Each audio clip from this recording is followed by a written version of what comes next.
Chapter 31. How is life different today compared to when you were a child?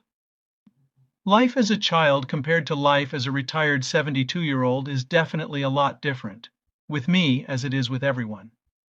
But I will try to put it into my situation and how I look at it.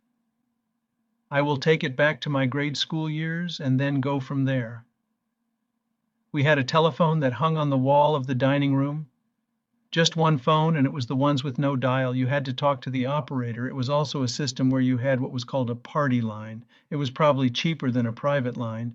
If the phone rang once, it was for the family up the street. If it rang twice, it was for us. The thing is that if you pick up the phone, you could hear the conversation of the other party if they were on the phone. Today that sounds really crazy, and it was crazy then too. Our phone number was 4265 ring 2. Later, we got a private line and the numbering system had progressed to HI2 4265. Then you could dial the number you wanted with your dial phone.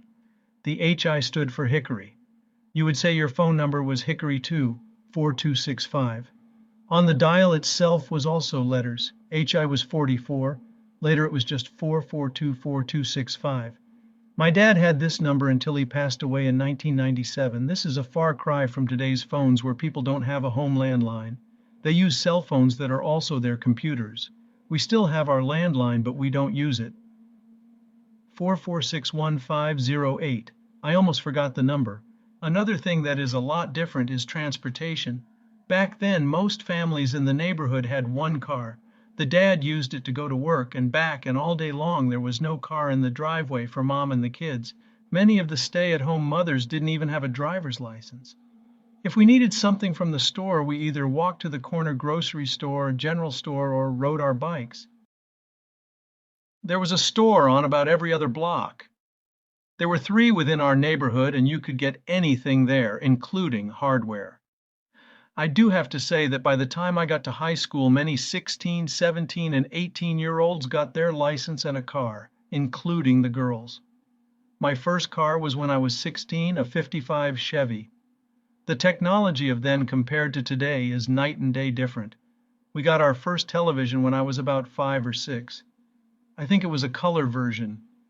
Before this, we only saw TV at my grandparents' house over on the farm, which was my mom's parents'. It was a black and white version. Sometimes we went over there on the weekend and my grandpa watched boxing matches. He really got into them and would sit there intently watching with his arms throwing punches. Sometimes we stayed late enough to see the Ed Sullivan Show or Jackie Gleason. At our house, I would watch TV after school. I loved the Little Rascals and later the Mickey Mouse Club.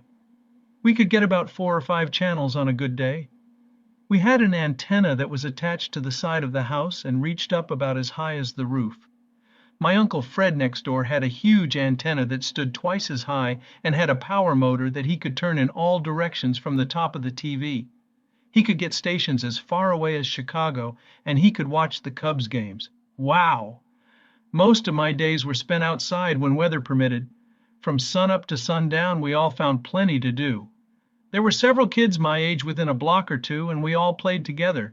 But we all had our special playmates, and mine was Gary Smith, just 2 doors down.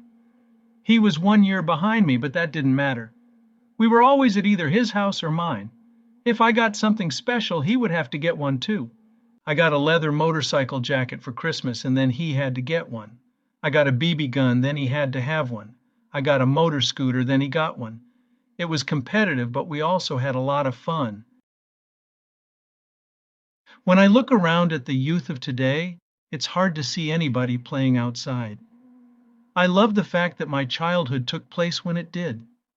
The baby boomers grew up in an era when they got a taste of life before the world made huge changes. But then we can enjoy the changes of today and look back on different times. Maybe that's the way it happens in every generation, but I don't think that the world has ever made changes this rapid and advanced in history. We always think about our health, but as I get older, it is more and more on my mind. As a child, I didn't think about it as much, but we all had our experiences with chickenpox, bouts of the flu, and colds.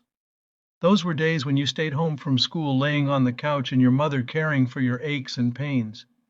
Today, your aches and pains come more often and sometimes stay a while longer. Routine vaccinations were just starting when I got into school. We would line up to get our shots in the upper arm, and we didn't know that some of those shots would leave a scar for many years. The vaccines were for smallpox, diphtheria, and tetanus. It wasn't until 1955 that the polio vaccine was available. I can just vaguely remember my brush with polio, but my cousin Joyce tells me that it did happen.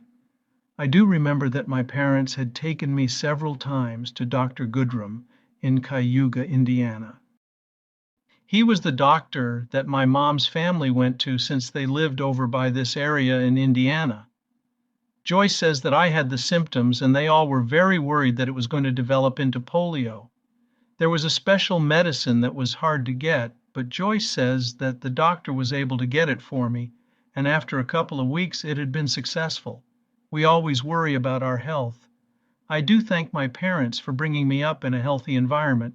I didn't think about it as much as a kid as I do now, of course, but your health is maybe the most important thing to protect as you go through life.